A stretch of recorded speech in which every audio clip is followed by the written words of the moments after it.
"Sir, you're under arrest for trespassing," the officer's voice echoed coldly as he snapped a pair of steel handcuffs around the wrists of 85-year-old Master Sergeant James "Jimmy" Carter.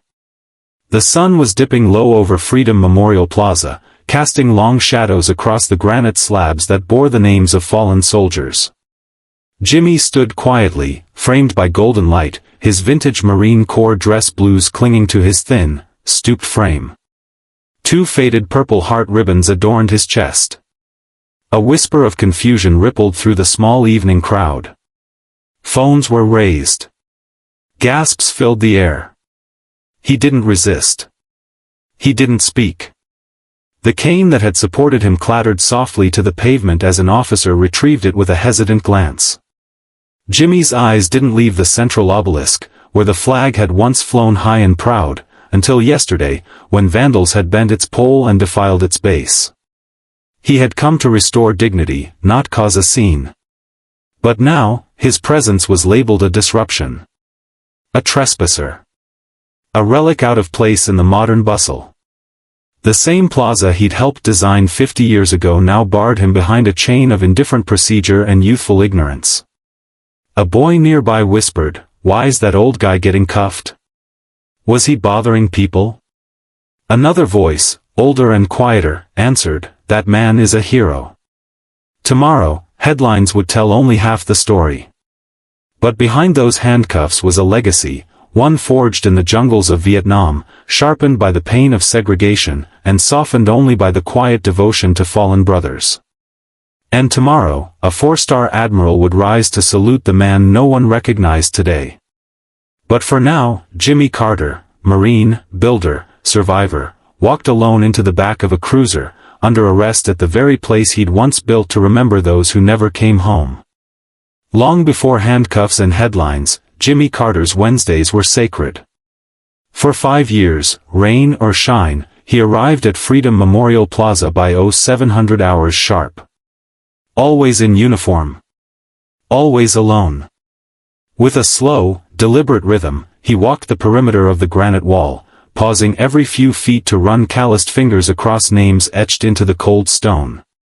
He never spoke aloud, but his lips moved silently, as if praying, or perhaps reciting names only he still remembered.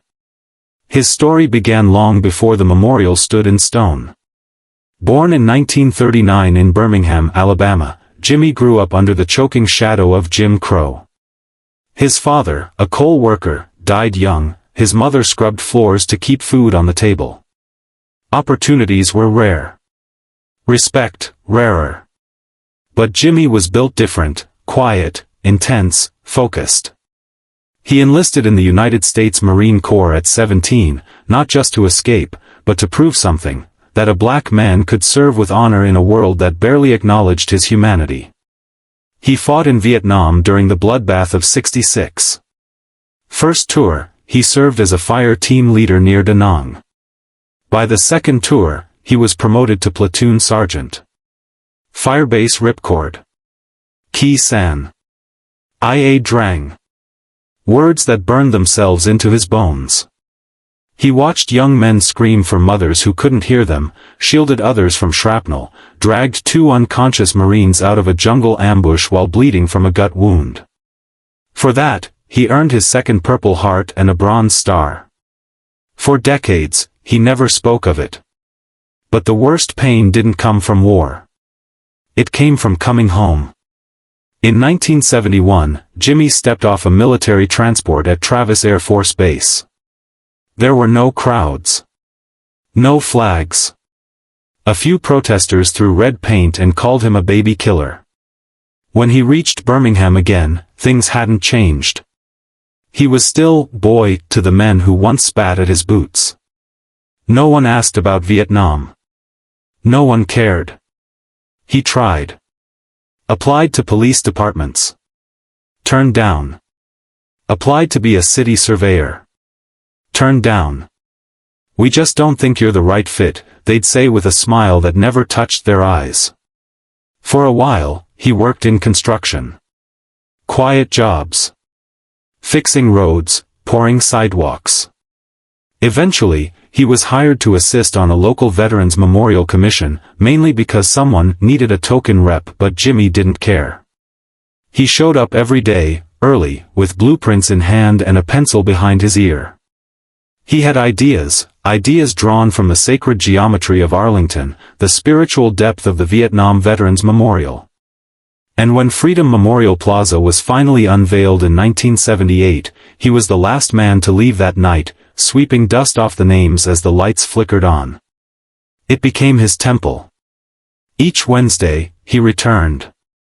Not out of obligation, but out of duty, to his fallen brothers, to the ideals they bled for. He remembered every name on the granite wall. Especially one, Corporal Lou Jefferson, his closest friend. They'd joined together. Fought side by side. Lou had taken the bullet meant for him in the Ia Drang Valley. Jimmy had held him as he died, promising, "I'll live for you." That promise shaped every decision since. When the world moved on, when others forgot, Jimmy didn't. He kept living for Lou. For Ramon Alvarez. For David "Smokes" Thompson. For 12 men from his unit who never made it home. On his visits, he wore his dress blues not for show, but because it was the last thing most of them ever saw. Because if their memory deserved anything, it was reverence. And so the years passed. The plaza aged. Families moved. New buildings rose. Young people roller-skated where prayers had once been whispered. Sometimes strangers asked who he was. Sometimes no one did. He never corrected them. He simply stood, or sat with his cane across his knees, and stared at the wall like it was a window to the past. The city had once sent him a letter, something about designated hours and maintenance protocols. He ignored it. Not out of rebellion, but because grief didn't punch a time clock. He knew the groundskeepers by name. Sometimes they brought him coffee. Other times, he sat in silence, folding an old flag in his lap, lost in the rhythm of memory. One Wednesday, a young boy walked up to him. Couldn't have been older than 10. "Did you fight in a war?" he asked. Jimmy nodded. "Did you kill people?" Jimmy hesitated, then said, "I saved people." The boy blinked. "Were you scared?" "Every day," Jimmy said softly. The boy nodded and left without another word. A week later, he came back with a crayon drawing of Jimmy in his uniform, standing tall beside the flag. Jimmy kept that drawing tucked into his Bible ever since. But not every encounter was so kind. A year ago, someone spray-painted the word "fascist" on the plaza's back wall.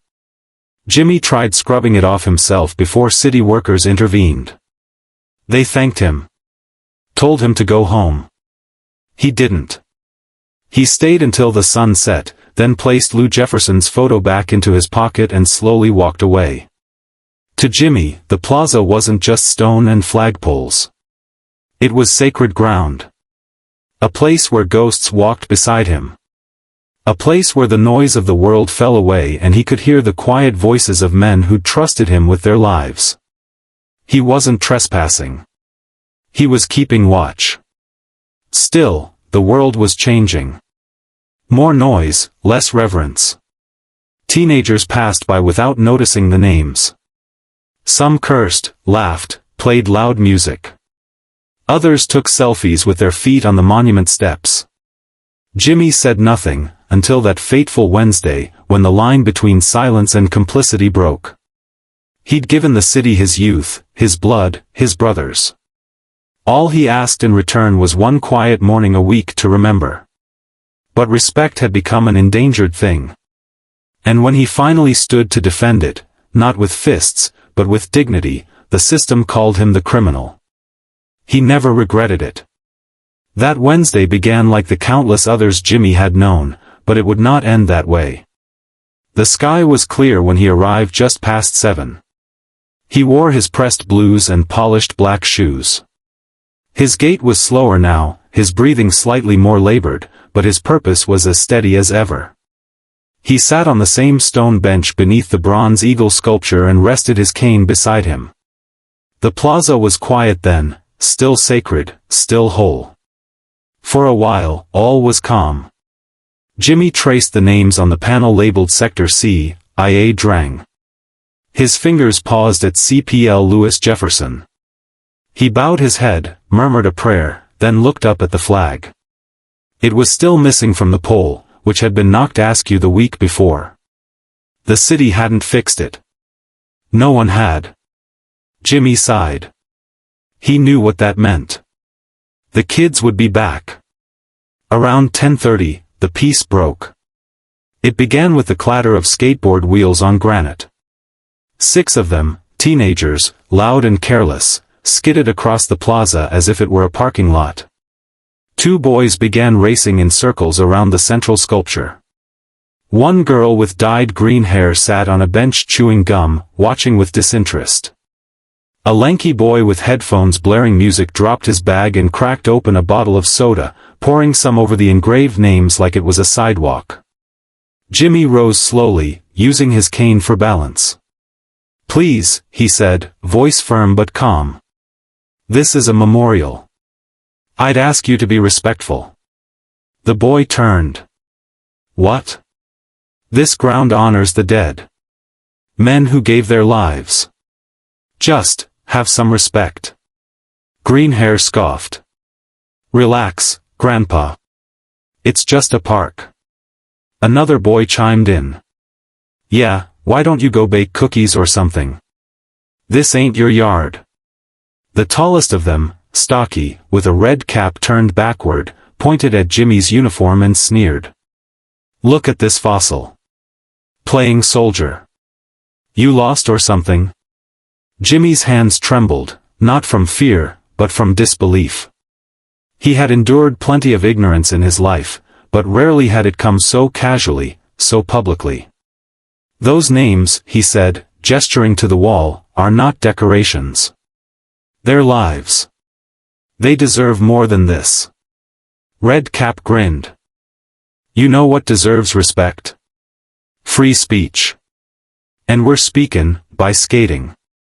He pushed off and jumped his board, landing with a thud just feet from Jimmy. The impact rattled through the stone. Nearby, another boy lit a cigarette and flicked the match against the monument base. Laughter erupted. Jimmy closed his eyes. He tried to sit again, tried to breathe through the anger. He'd faced bullets and bombs, surely he could face this. But then it happened. A careless shove. A misstep. The slender flagpole, already leaning, was knocked over by a flailing skateboard. It fell with a sharp clang, the base cracking against the stone. The American flag attached to it dragged across the ground, settling half in dirt, half in spilled soda. One teen snorted, "Oops."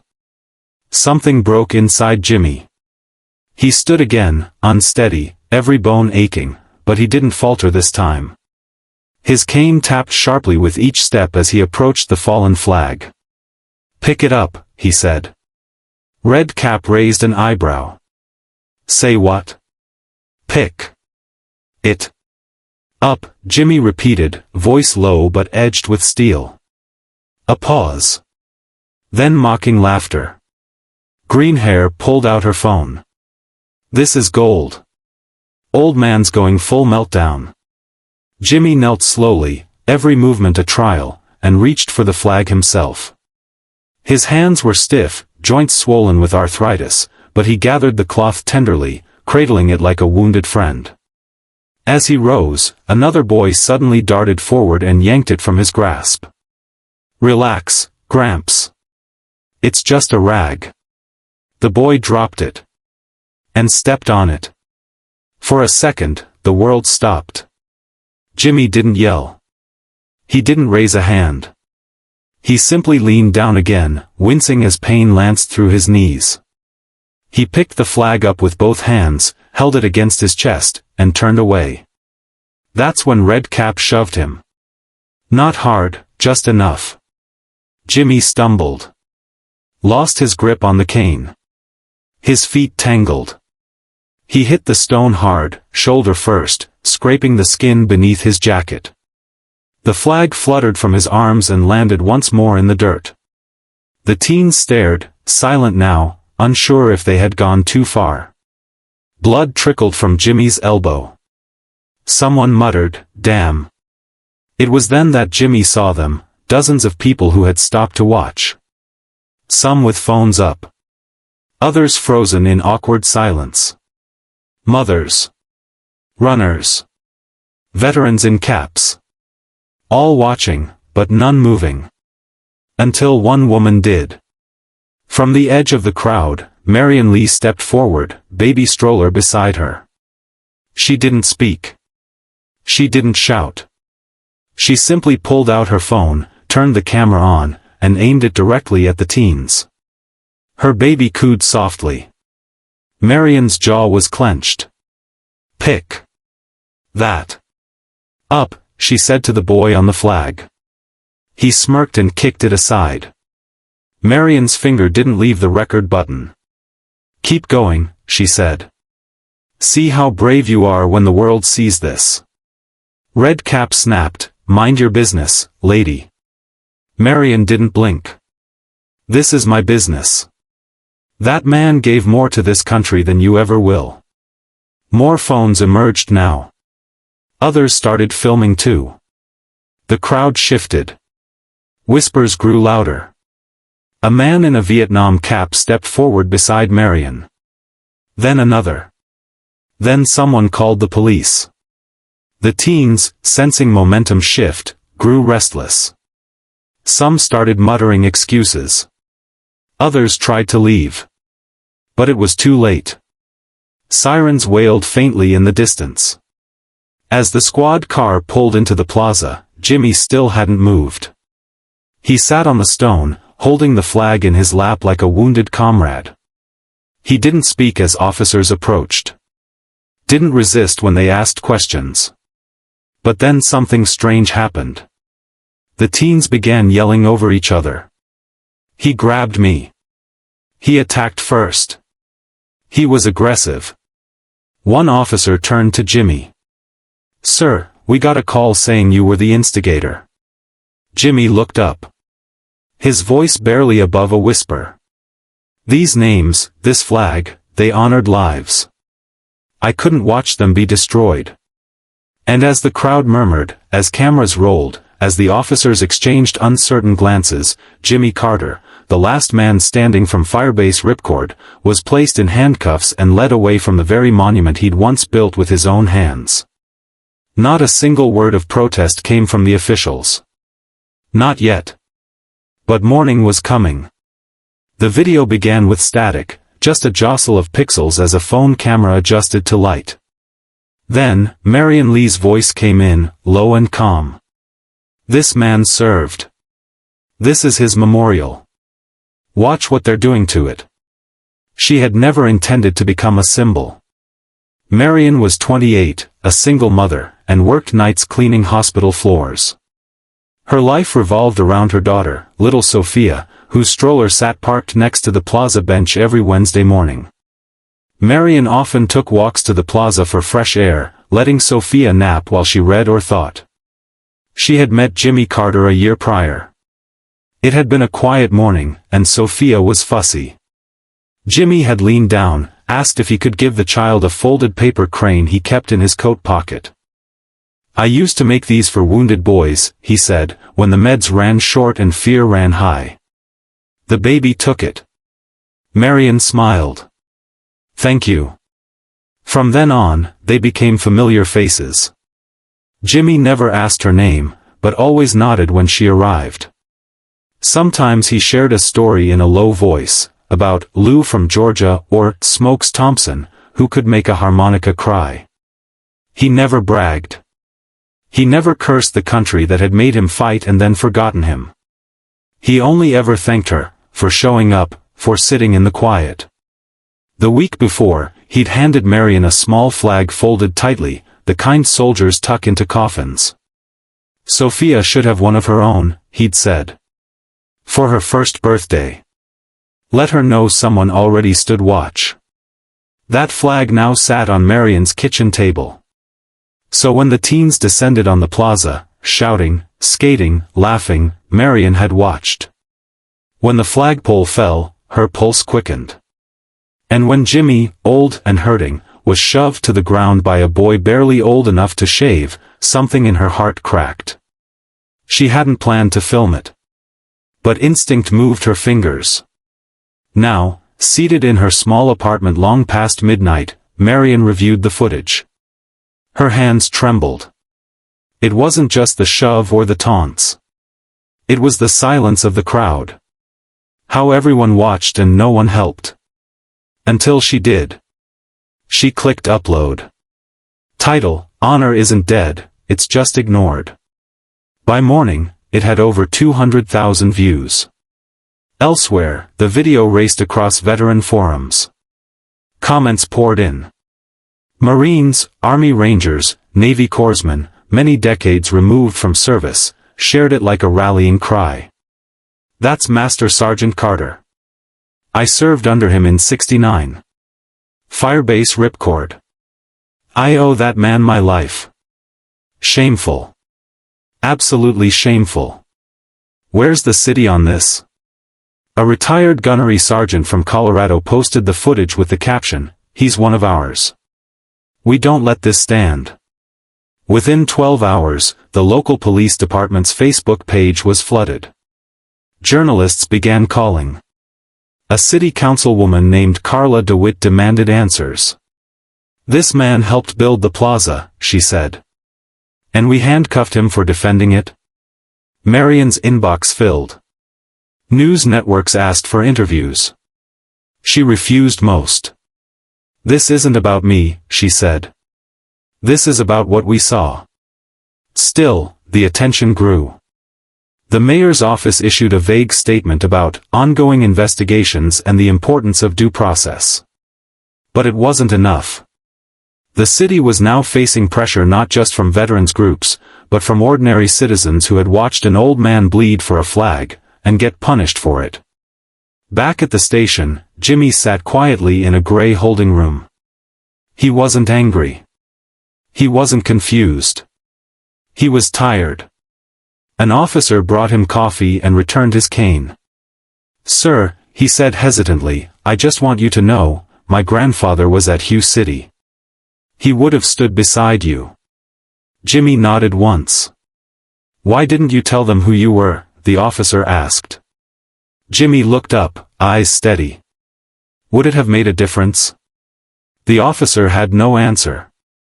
Meanwhile, at a naval base in Norfolk, Virginia, Admiral Linda Reyes stood in front of a projection screen in her briefing room. She had watched the video 5 times. The moment the flag fell. The moment Jimmy picked it up. The moment he fell. The video froze on a single frame, Jimmy on the ground, blood on his elbow, hands still cradling the flag. Admiral Reyes stared at it. She turned to her aide. "That's Jimmy Carter." The aide blinked. "Ma'am?" "Master Sergeant James Carter. Firebase ripcord. I was a second lieutenant in his regiment. He saved 12 Marines under fire. That man's the reason I wear these stars." Reyes moved to her desk, opened a drawer, and retrieved a worn letter in faded ink. Jimmy had written it in 1975, hand-signed, sent to her family after her father died in a training accident. She had never forgotten the words, "He was a Marine's Marine, ma'am. Brave, fair, and the kind of leader we all wanted to follow." She looked again at the frozen image. Then she made a call. "Get me the court clerk for city jurisdiction. I want that docket. I'll be on a flight by 0500. That night, back in her apartment, Marion Lee sat beside Sophia's crib. The baby slept soundly, flag still folded by the bedside lamp. On her phone, another notification popped up, Veterans Plan Public Salute at Freedom Plaza tomorrow 9 a.m. Marion smiled faintly. Not because it was over, but because the silence was finally broken. Sophia stirred, and Marion gently adjusted her blanket. She whispered, "That man's story isn't finished." Not yet. Downstairs, someone had placed fresh flowers at the entrance of their building. No note. Just a simple white ribbon tied around the bouquet, bearing 3 words in black ink. "We saw him." The courtroom was packed. Veterans in full dress lined the pews, their medals catching the sunlight that spilled through narrow windows. Navy whites, Marine dress blues, Army greens, all branches represented, all standing for one man. Some had traveled hundreds of miles overnight. Others had driven in from just across the state line. Every single one had seen the video. Every single one came to stand watch for Jimmy Carter. Jimmy sat near the defense table, his uniform freshly pressed, Purple Hearts gleaming faintly on his chest. His face was worn but calm. No bitterness. Just resolve. His cane rested across his lap. At his feet sat a carefully folded flag, cleaned and recreased by hand the night before. Beside him was a volunteer attorney, retired Captain Maurice Blake, who hadn't been in a courtroom in 8 years but had dropped everything the moment he read the arrest summary. "Disorderly conduct?" Maurice had said, nearly choking. He's the one who stood up while everyone else just watched. Now, Maurice stood to speak, his voice low but firm. "Your Honor," he began, "this man served 2 tours in Vietnam. He was wounded, twice, and still returned. He helped design the very memorial he was arrested for trespassing on. He visits it weekly to honor the names of the men he lost. He's never vandalized it. Never disturbed a soul. Until last week, when he dared to stop the destruction of a flag. For that, he was shoved, bloodied, and then, arrested." He paused. "Is that the legacy we offer to the men who built our freedoms?" The prosecuting attorney, a fresh-faced assistant DA named Colton Green, shuffled papers with growing unease. His case was weak, but protocol required he follow it through.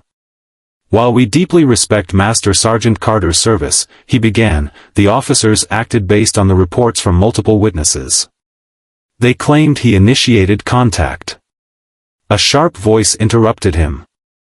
"Witnesses who were defacing a war memorial," Admiral Linda Reyes said as she rose from the back of the room. All heads turned. The 4 stars on her collar glinted with quiet power. "Your Honor," she said, walking forward, "if I may speak on behalf of the defense, not as a legal expert, but as a former subordinate of this man." The judge, a heavy-set woman in her 60s, nodded slowly. "You may." Reyes stopped in front of the bench, then turned toward the courtroom. "I was a 2nd lieutenant in Vietnam. The men in our company were green. Frightened. We were under siege during the Battle of Firebase Ripcord. Master Sergeant Carter, already wounded, took command after our CO was killed. He held the line. Pulled Marines out of the mud. Dragged 12 of us through enemy fire to safety. 12. I know because I was the last one he carried." She inhaled, steadying her voice. "He didn't ask for recognition. He disappeared from the spotlight. But he shaped lives. Built memorials. Held a community together in silence." Reyes stepped beside Jimmy and did something no one expected. She snapped to attention. Then delivered a crisp, solemn salute. The courtroom fell absolutely silent. The judge blinked, her voice catching. "Admiral Reyes, thank you." Reyes turned back to the judge. "Your Honor, if this court believes for even 1 second that a man like this could desecrate a memorial, then it's not just him on trial. It's all of us." There was a long pause. Then the judge took off her glasses, folded her hands, and looked directly at Jimmy. "Master Sergeant Carter, I apologize on behalf of a city that should have known better. This case is dismissed, fully and unconditionally." The gavel struck. The room held still for one breath. Then applause broke, soft at first, then thunderous. Jimmy didn't stand. He simply lowered his head, eyes glistening. Maurice put a hand on his shoulder. "You did it, Jimmy," he said. Jimmy whispered, "No." They did. Outside the courthouse, a new crowd had gathered. A line of veterans held American flags. Local schoolchildren stood beside them holding handmade signs, "Thank you, Sergeant Carter," and "Real heroes wear honor." Reporters waited with microphones, but Jimmy spoke only one sentence. "I stood for my brothers. Today, you stood for me." Then, slowly and deliberately, he walked through the crowd. Not as a victim, not as a frail man wronged, but as a soldier reclaiming ground once lost. A young Marine in dress blues stepped forward. "Sir," he said, "would you do us the honor of leading us back to the plaza?" Jimmy hesitated. "I don't walk too fast." The Marine smiled. "That's all right, Master Sergeant. We'll match your pace." So they did. It took 40 minutes to cross the 4 blocks to Freedom Memorial Plaza. Along the way, police blocked traffic. Onlookers stood in silence. Some saluted. Others placed hands over hearts. From apartment balconies, people waved flags. From storefronts, workers came out to watch. By the time they reached the memorial, a quiet reverence had settled over the city. Jimmy approached the central pedestal. Someone had already restored the flagpole. A new American flag waved gently in the summer breeze. Below it, a white rose sat in a glass jar. Marion Lee waited beside it, Sophia in her arms. Jimmy smiled. "You cleaned it up," he said. "I brought bleach and a scrub brush," Marion replied. "Didn't want you to be ashamed of it." Jimmy looked at her, deeply. "I was never ashamed of this place," he said. "Only of how silent we let it become." Behind him, the crowd gathered. Veterans. Civilians. Young and old. All standing. Jimmy turned to face them. "I didn't ask for this," he said, his voice louder now, echoing against stone. "But I'm glad it happened, not because of what I went through, but because it reminded you. Not of me, but of them." He gestured toward the names on the granite wall. "They're not just letters. They're boys who never got to come home. If you forget them, you forget who we are." Silence. Then Marion stepped forward and placed a small, laminated copy of the video at the base of the wall, titled simply, "The Day a City Remembered."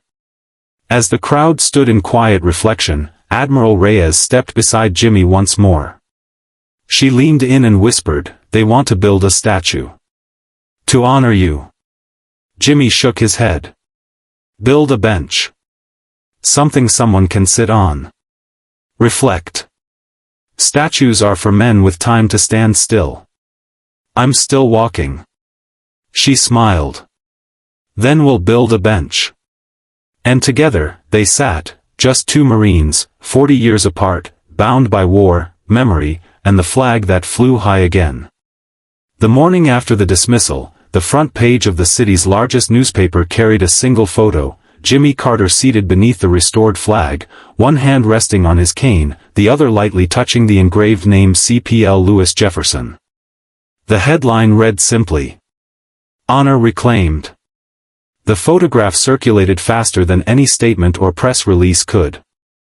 Within 72 hours, veterans organizations across the country shared it. American Legion posts printed posters. Schools began classroom discussions about Freedom Memorial Plaza. Teachers read letters Jimmy had written from Vietnam aloud in civics classes. For the first time in decades, the name Master Sergeant James Carter wasn't a private echo, it was a public call. A city council meeting was held within the week.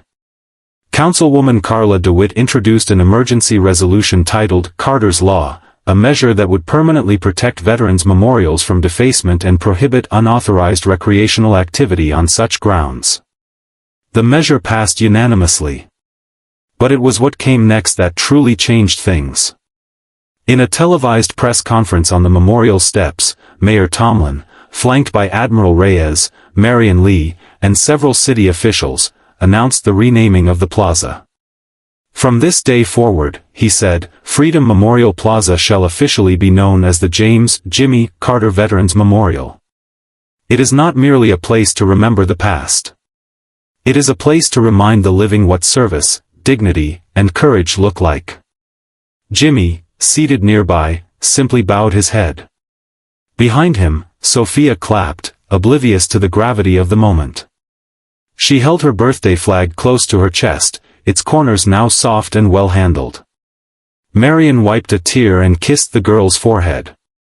But Jimmy's expression shifted only when a soft voice spoke from behind. "Excuse me, sir." He turned to see a boy, perhaps 15, lanky and unsure, holding something out. I was one of the kids here that day," the teen said. "I didn't say anything then. I just filmed it and laughed like the rest. I'm sorry." He handed Jimmy a letter, handwritten on lined paper. "I wrote this for what you did." Jimmy took it, opened it slowly. The boy watched, fidgeting. Inside was a simple message. "Dear Sir, you reminded me what it means to be brave. I don't want to forget that again. I joined ROTC today. Maybe one day I'll be half the man you are. Sincerely, Marcus."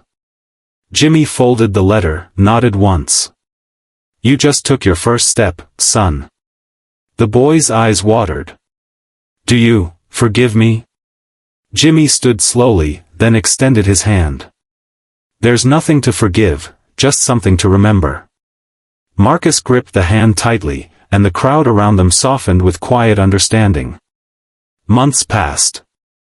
A crew of architects, veterans, and volunteers, including Jimmy himself, began work on a redesign of the memorial grounds. It wouldn't be dramatic, just additions rooted in purpose. The city approved a reflection bench made of black granite, inlaid with bronze words chosen by Jimmy himself. "Courage is not noise. It is standing when silence is easy." Beneath it, etched small but forever, were the names of the 12 men Jimmy had pulled out of the jungle in Vietnam. Their ranks, their units, their sacrifice, no longer confined to memory. Jimmy visited every Wednesday still, though now he was never alone. Sometimes Marion joined him. Other times, local students came. Even city council members would stop by. He'd sit quietly, nod to each, and say only one thing before turning back to the wall. "Read the names. Speak one out loud. Make them real again." In November, the Department of Defense awarded Jimmy the Silver Star in a small ceremony held at the newly named plaza. He accepted it with minimal fanfare. "I accept this," he said, "only if you understand, it was never mine alone. The silver's for the 12. The silence I've carried was heavier." Afterward, Admiral Reyes gifted him something far more personal, her father's dog tags. "You wrote my family after he died. That letter raised me," she said. "I wouldn't have become what I did if not for you." Jimmy held the tags for a long moment before tucking them into his coat pocket, beside Lou Jefferson's photo. "Then we're even," he said softly.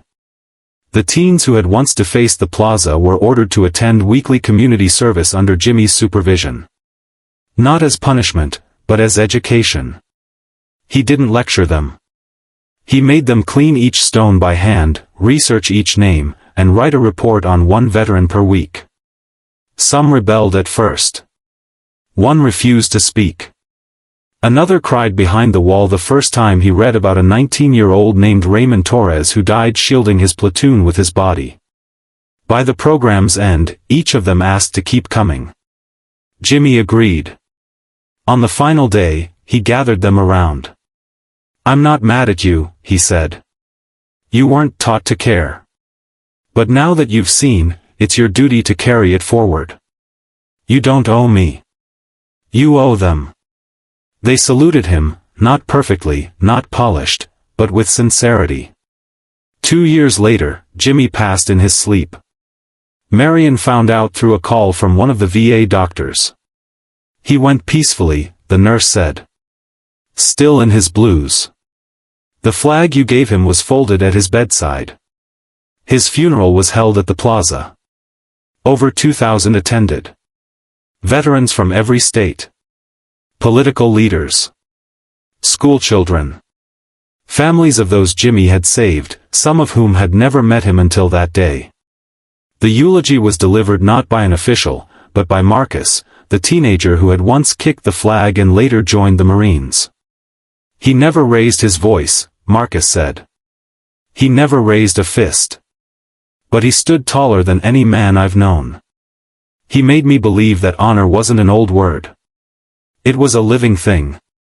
The flag was lowered, folded, and placed in a glass case at the new visitor center, alongside Jimmy's medals and a photo of him seated beneath the flag.